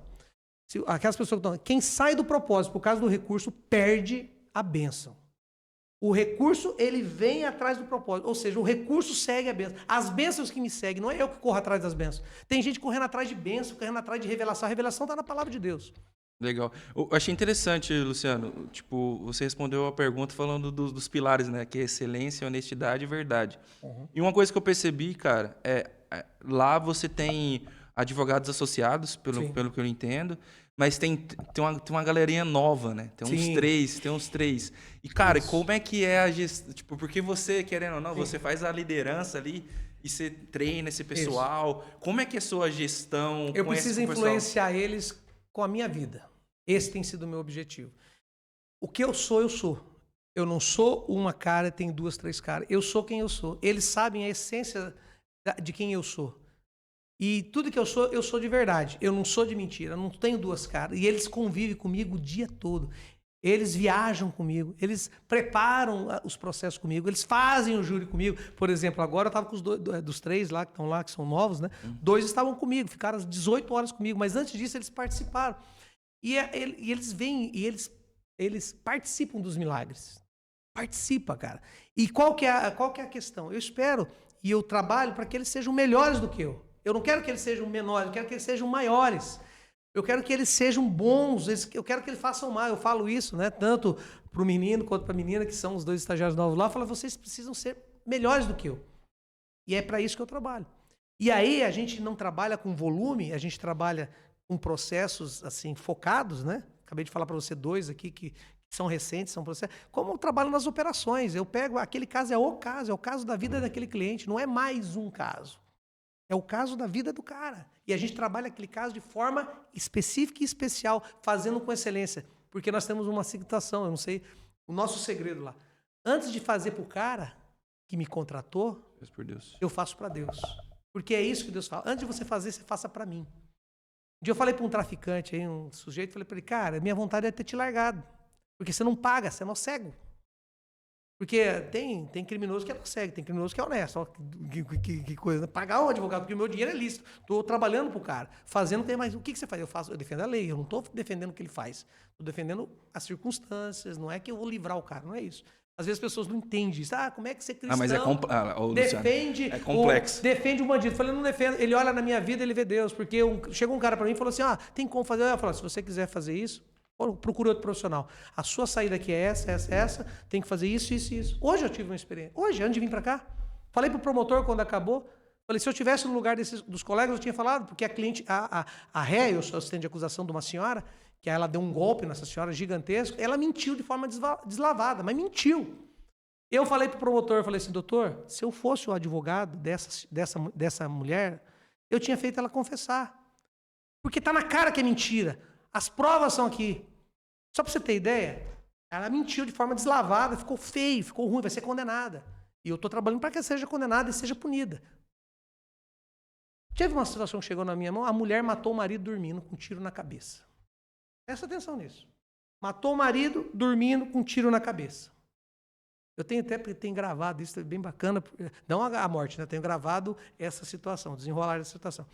E aí esse processo chegou para que eu fizesse o júri, um professor meu, daí era o diretor da faculdade, falou, faz 10 anos que eu estou na direção, eu estou meio que destrenado, você faz? Eu falei, faço. Bora, manda o processo. Eu li o processo, liguei para ele e falei, só com uma condição. Ela tem que parar de mentir, ela tem que falar a verdade. Porque ela mentiu no inquérito, ela mentiu no processo, agora nós vamos ao júri, ela tem que falar a verdade. Não, vamos fazer a reunião. Você fala com ela. Fiz a reunião. Falei para ela assim, tudo que a senhora falou é verdade, mas isso aqui é mentira. Porque ela falava que ela tinha pego a arma assim, e quando ela tirou a arma do marido, a arma disparou sozinha. Mentira. Falei, isso é mentira. E eu confrontei ela. Mentira porque o laudo diz que a arma tem dupla percussão. Plec, plec. Segundo, o laudo diz que o gatilho estava um pouco emperrado, tinha que puxar com força. E terceira mentira. O laudo do corpo diz que tem zona de chamuscamento, que é a tatuagem, que é colocado 1 centímetro e puxado o gatilho. Eu só defendo a senhora se a senhora contar a verdade. E esse crime tinha acontecido 12 anos atrás. 12 anos, cara.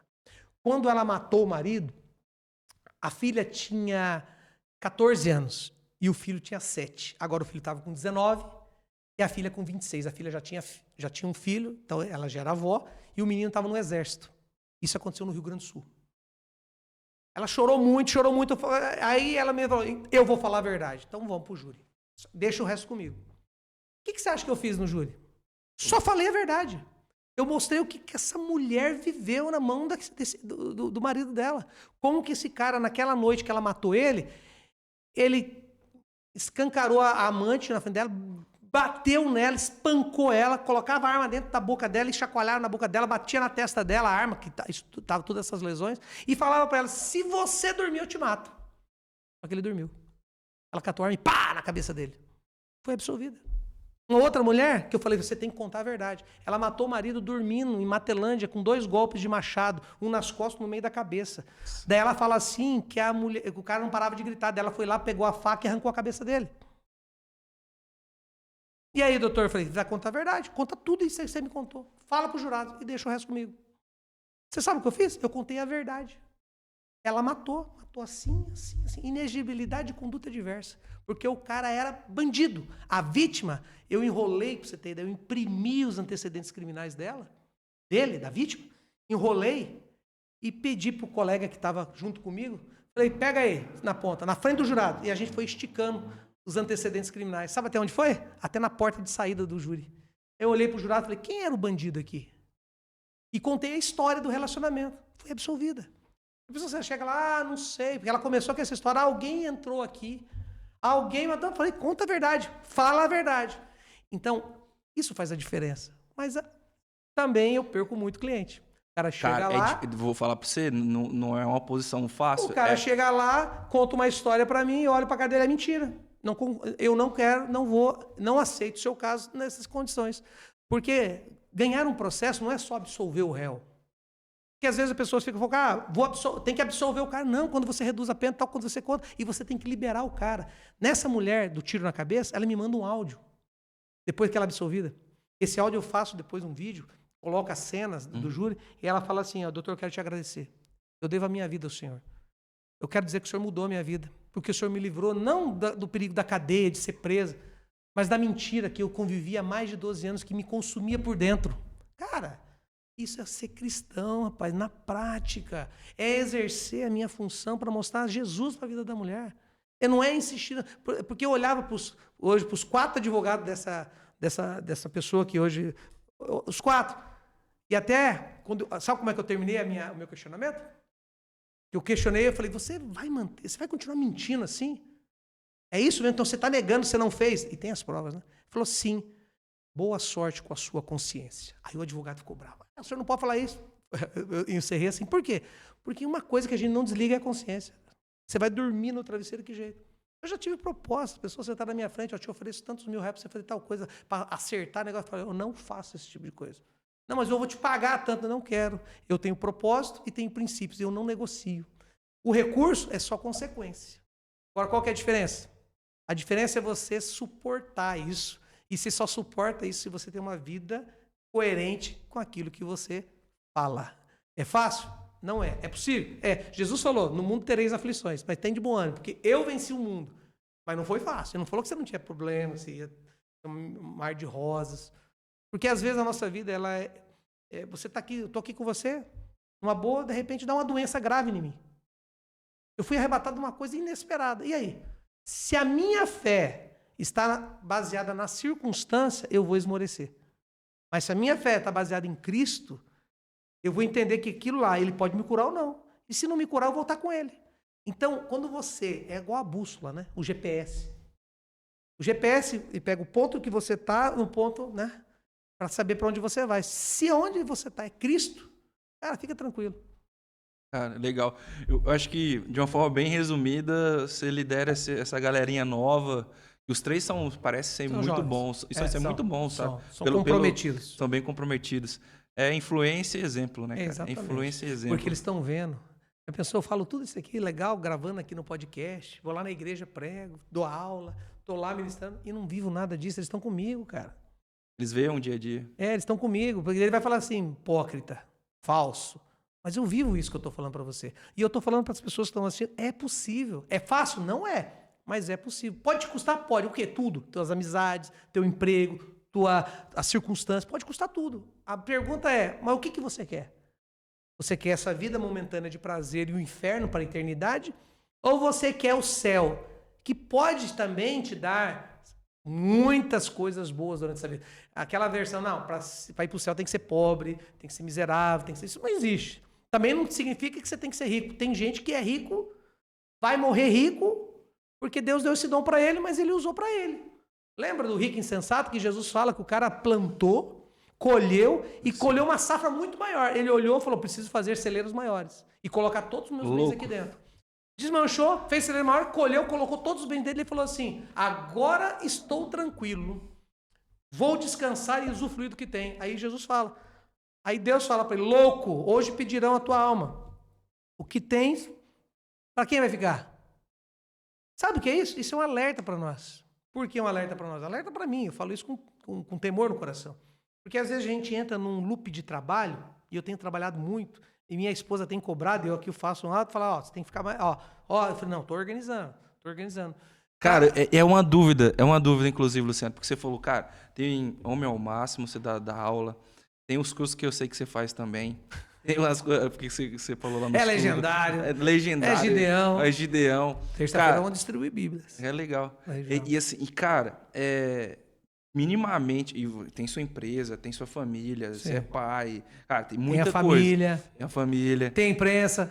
Tem imprensa, tem podcast. Oh, Jesus! E, cara, pra fazer isso funcionar e dar certo, tem que ter uma boa gestão de tempo e de energia, cara. Isso mesmo. Como é que você faz? Como é que você consegue construir isso tudo? Porque, cara, eu faço muita coisa, mas você faz muito mais. Eu não sei explicar, cara, mas eu sei que eu priorizo Deus. Eu tenho meu tempo de oração, eu tenho meu tempo de leitura bíblica. Quando eu falei para o grupo lá, olha, o pessoal, pô, a gente podia ensinar a Bíblia para mim. Eu falei, vem quarta-feira de manhã aí. Ah, se vocês não viram, eu vou estar aqui, porque eu faço isso. Eu chego, eu oro, medito, eu coloco a minha vida. Todo dia de manhã eu tenho uma rotina, eu levo a minha filha para a escola. Todo dia a gente ora junto antes de sair. Todo dia eu coloco a mão sobre a cabeça dela e eu abençoo ela. E todo dia eu falo para ela, Deus, ela tem 14 anos, prepara um marido para ela, um homem de Deus, cheio do Espírito Santo. Todo dia. Então isso não é de vez em quando, é todo dia. Então, quando você transforma isso como rotina, eu não sei explicar para você, os caras falam que o meu dia tem 48 horas. Parece às vezes mesmo que eu faço tanta coisa que eu nem sei como é que eu consigo, mas Deus está em primeiro lugar. Eu estou agora com 3 operações rodando simultaneamente, eu estou fazendo a gestão de tempo, estou aqui com você pensando, pô, amanhã eu tenho que fazer isso, eu tenho audiência a tal hora, eu tenho atendimento tal, eu tenho tudo na minha cabeça. E eu tenho as pessoas que me ajudam, claro, eu não sou, né, como é que fala, onipresente, né? Mas eu tenho situações em que realmente, às vezes, me desgasta esse tempo agora. Eu falei, eu preciso tirar uma semana de férias. Eu precisei tirar uma semana de férias. E às vezes não tem a ver com dinheiro, porque você tem um recurso, você ganha, mas é o tempo. E eu tirei, rapaz. Fomos para um lugar que não tinha ninguém no hotel, só tinha nós, rapaz. Eu falei, olha que Deus maravilhoso, rapaz. Cheguei no hotel lá, o top das galáxias, o hotel, cara, mas top das galáxias, lá em Alagoas. Tinha ninguém no hotel, mas sabe o que é ninguém? Só para você ter ideia, eles não colocaram nem café da manhã, porque só tinha nós. Depois chegou mais uma família, depois 2 famílias, e tinha uns 50 funcionários lá. O que o senhor quer comer? Eu me senti o gás da coca. Eu falei, meu Deus, que é isso? Então, tem esse carinho de Deus, sabe, com a gente. Legal. A gente vê que quando a gente trabalha para Deus, Deus paga bem, cara. Amém. E, Luciano, cara, indo pros finalmente aí do podcast, cara, eu gostaria que, antes de agradecer, eu gostaria que você deixasse uma... Eu vou fazer uma cópia de um podcast de um cara que é o do Joel J. Conheço. Esse cara é um dos caras que eu honro muito pelo podcast, um dos motivos que eu tô fazendo podcast. Cara, se você tivesse que deixar uma mensagem, uma só mensagem, tipo, Deus fechou seu processo aqui, se você tivesse a oportunidade de falar uma coisa, uma frase pro mundo, qual que seria essa mensagem? A gente fala assim, qual a frase que você escreveria na sua lápide? Né? O que estaria escrito lá quando você morrer, né? Eu quero que esteja assim, esse homem serviu a Cristo de verdade. Eu queria que tivesse escrito isso lá. E vou trabalhar isso até o último dia da minha vida. Esse é o propósito da minha vida. Mas, cara, pensa que é para outra pessoa. Eu quero que ele olhe para minha vida e viva a vida como esse homem viveu. Porque isso é legado, cara. A herança vai ficar para um número de pessoas que eu vou deixar. Mas o legado, meu amigo, isso aí não tem preço. Isso aí isso impacta gerações, impacta vidas. Falando em legado, só antes de finalizar, eu vou fazer um desafio. Quando o cara começa a falar que vai finalizar, não finaliza, ele não finaliza, hein, cara? Não, eu vou fazer um desafio para você, fazer um desafio. Ah, Deus. Agora você se vira para fazer.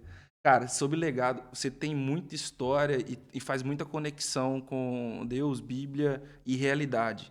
E chega e o pessoal que está assistindo aqui tirar os insights e realmente construir uma linha de raciocínio, eu sei que não é fácil. Porque, cara, eu já virou uma página aqui de tanta anotação. E depois eu reflito depois, né? Isso, tipo, é o meu processo de aprendizado. Entendi. Cara, seria muito legal se escrevesse um livro. Sério mesmo. Escrever um livro, ter um filho e plantar uma árvore, né? A árvore eu já plantei, o filho. Agora o pessoal falou: escreve um livro. A inteligência artificial está escrevendo. Eu falei, mas daí não é eu, pô. Mas assim, eu acho que tudo tem um tempo, sabe? E eu sempre falo assim: Deus tem preparado coisas que eu não consigo. Só para você ter ideia, eu recebi uma notícia agora, eu vou ser condecorado com uma medalha da Academia Brasileira de Medalhística Cívico-Militar como não sei o que da Justiça. Cara, quem sou eu, cara?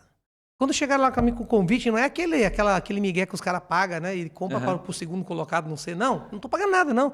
Vieram lá, cara, né? Uma promotora de justiça, um major da polícia, que fazem parte disso.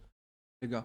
E, cara, sabe o que eu falei? Isso é para glorificar o nome de Deus, não sou eu, não. Porque eu não mereço. E não tem, sabe, eu não me vejo assim. Mas eu quero que as pessoas vejam o que Deus faz. Cuida do seu caráter, que Deus cuida do seu... como é que eu falei? Não, cuida do seu caráter, que Deus cuida... Eu até esqueci agora, rapaz. Aí, rapaz. Anota aí. Cuida do seu caráter, da sua reputação. Que Deus cuida da sua reputação. É isso aí, tá vendo? Então, é uma coisa que, para mim, é muito claro. Quando a gente coloca Deus no lugar dele, cara, todas as outras coisas são alinhadas. Quando a gente não coloca Deus no lugar dele, as coisas ficam bagunçadas. Eu falo que você nunca vai conseguir alinhar a horizontal da sua vida se você não alinhar a vertical. Primeiro você tem que estar alinhado aqui, para depois alinhar aqui. É impossível você querer consertar a sua vida na vertical, que eu falo com os homens, na sua família, no seu negócio, se você não estiver conectado com Deus. E Deus quer relacionamento, cara. A gente tem que procurar Deus não pelo que Ele dá, mas pelo quem Ele é. E aí você consegue ter relacionamento. É isso que Deus quer. Deus criou o homem para se relacionar com Ele. Nós somos a imagem e semelhança de Deus, cara. A palavra nossa tem poder, porque nós somos imagem e semelhança de Deus, e quando vai para Gênesis 1, Deus, com a palavra, Ele cria todas as coisas. Então, com a palavra que a gente faz, às vezes a gente destrói a vida de um filho, destrói uma carreira de uma pessoa, com a palavra que você dá de maldição. Por isso que da mesma boca que sai maldição, sai bênção, você tem que controlar, porque não tem como sair água boa, doce e água amarga da mesma fonte. Isso é fácil? Claro que não é. Eu já consegui chegar nessa perfeição? Eu sou imperfeito. Não falei para você que eu sou ruim? Eu sou tão ruim que eu preciso estar diariamente lendo, orando, meditando, cantando, buscando em Deus crescimento, aprendizado, para que eu não esqueça quem eu sou. Porque quando eu achar que eu sou por si só, eu já caí, cara. É Cristo em todos. É isso que a gente tem visto. Por isso que eu falo. Cara, o meu sonho é chegar no final da minha vida, as pessoas olharem e falar assim, eu não sei se eu vou morrer amanhã, se eu vou morrer daqui com 50 anos. Isso pouco importa. O dia que o Senhor me chamar, eu tenho que estar pronto. Agora. Saio ali, puf, infartei, morri. Eu quero que as pessoas falem, esse cara serviu a Deus, esse era um cristão. Eu quero ser como ele. É isso que eu estou trabalhando na minha vida diária. É a minha filha ver isso. A minha esposa, são as pessoas que convivem comigo. Falar, eu quero inspirar pessoas a serem cada dia melhores. Não melhores profissionais, melhores cristãos, olhando para Cristo. E aí, quando você é um cristão verdadeiro, aí você é um excelente pai, aí você é um excelente marido, aí você é um excelente filho, aí você é um excelente profissional. Quando as pessoas querem falar como aconteceu comigo uma pessoa, conversando com ela, e ela tinha se envolvido em vários relacionamentos extraconjugais. E eu falei, cara, ele falou assim, não, mas isso que eu fiz não fere o quê? Porque eu sempre cuidei dos clientes. Eu falei assim, cara, se você traiu a pessoa com qual você fez uma jura de amor, uma pessoa que você no altar falou, que você dormia com ela, que você tem filhos com ela. Você imagina o Zé Ninguém lá que te contratou, ou o cara que você tem esse relacionamento comercial. Não existe duas pessoas. Uma vez eu questionei uma pessoa, ela falou assim, você não pode confundir a minha vida pessoal com a minha vida profissional. Eu falei, e você? São pessoas diferentes? Não tem como. Não tem como ser um cristão na igreja e um cristão em casa. Ser um cristão no trabalho e um cristão em casa. Ser um cristão na igreja e ser um cristão em casa. Não, ou você é em qualquer lugar que você esteja. E as pessoas precisam ver isso. Amém. Agora, como é que você faz isso? Vivendo. De uma forma coletiva? Não. Dia a dia. passo a passo. Por isso que quando a gente fala café e gestão, você tem que fazer uma gestão da sua vida. Sua vida pessoal, sua vida profissional. Mas antes de tudo, a sua vida espiritual. Essa que é a mensagem. Você sabe por quê? Porque a eternidade já é, ela não será. A pergunta é, com Deus ou sem Deus? Com Deus, né? Amém. Luciano, eu gostaria muito de agradecer em nome do podcast. Eu me pus e sempre vou me pôr aqui na posição de aluno para aprender, fazer as anotações. E com certeza a gente, nesse podcast, a sua participação, na verdade, o seu protagonismo, com certeza, derramou muito na vida das pessoas, cara. E assim como você é um exemplo de cristão para mim, eu quero ser também na vida das pessoas. E eu tenho certeza que você conseguiu mexer, pelo menos, com uma ovelha que estava perdida aqui, e vai, pelo menos, refletir sobre aquela ansiedade que ela está vivendo, ou pela aquela mentira que ela fez, ou pela aquela situação que todo esse deserto, esse processo que essa pessoa está passando. E eu tenho certeza que a gente vai construir algo melhor na vida de pelo menos uma pessoa. Se a gente conseguir uma isso... alma vale mais do que o mundo inteiro. Eu não sou digno, não sou merecedor das tuas palavras, e não é uma falsa modéstia, mas eu glorifico a Deus por isso que você está me falando e coloco na mão dele tudo isso. Quem eu sou como pai, como eu sou como marido, quem eu sou como profissional, eu quero deixar claro, é tudo por causa de Jesus. Não é por causa de mim, é por causa de Cristo. E é isso que move a minha vida. Amém. E, cara, a gente está começando um podcast e eu gostaria de te dar um presente. Ele é bem óbvio, tá? É um café, né, cara? Eu sabia. Mano. Obrigado. É um café que eu gosto muito, tá? Eu não vou abrir, não, porque eu não vou conseguir abrir, não, hein, rapaz? Tá meio... Mas obrigado. É um café que eu gosto muito. Ele é um café gourmet que ele tem um sabor bem característico. E tem muito da sua personalidade no café. Eu vou saborear e vou lembrar. E eu quero deixar claro para você. Quando você começa colocando Deus em primeiro lugar, o seu podcast já deu certo. Amém. Então eu quero abençoar você, abençoar as pessoas que estão nos assistindo, que vão nos assistir, que isso vai ficar gravado, as pessoas vão ver. Para dizer que quando você coloca Deus no projeto, Deus cuida do projeto. Porque Deus conhece o coração. E se a sua intenção está alinhada com o coração em Deus, não tem como dar errado. Amém. E eu estava falando com o pessoal da Anômulo aqui, né? Por exemplo, honrar também, agradecer o pessoal aqui. Isso, muito que tá obrigado. Trabalhando com a gente. A primeira pessoa ia ser muito Luciano. É denso o conteúdo, mas é a melhor pessoa, melhor convidado para começar com o pé direito no propósito, sabe? Eu vou ter muitos convidados que não vão ter a profundidade que você tem. Mas nesse momento talvez eu tenha que pôr na sua posição de falar sobre e influenciar como um bom cristão, como profissional, como empreendedor, como profissional liberal, ou como dono de uma empresa, ou como gestor, ou mesmo uma pessoa que está estagiando, cara. Sim. Enfim, essa é a ideia do podcast. E, cara, muito obrigado, de coração. Eu agradeço. Muito de coração. À sua disposição. Muito de coração, para te Luciano. servir a sua Amém. vida e a vida dos nossos amigos que vão assistir esse podcast. Legal. Pessoal, muito obrigado pelo tempo de vocês. Tenham certeza que eu e o Luciano, a gente entregou tudo que podia e que não podia para contribuir com vocês. E eu agradeço realmente a Deus pela essa oportunidade. Como eu falei, esse podcast é uma resposta de orações e eu vou continuar firme e forte aqui com vocês. Não só eu, como o pessoal da Anômulo, o Cristiano também, nossa, desculpa, Luciano também. Tamo junto. Então, eu agradeço e até mais. Valeu.